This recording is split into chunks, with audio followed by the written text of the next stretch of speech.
Hello, in this video I'm going to show you how to install and join Google Classroom on your NUBIA Red Magic 5S. So in order to do that, let's open our Google Play Store and we'll need to search for an app.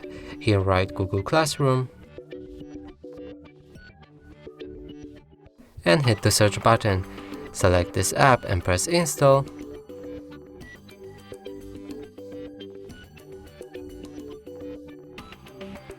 And after installation process is complete, we'll be able to open the app. Press get started, select the account you want to bind the classroom with, so I'm gonna pick that one. You can also add or create a new one. Press this plus button, join class, enter the class code, which you should be provided with, and after doing so, simply press join and you'll be joined with class.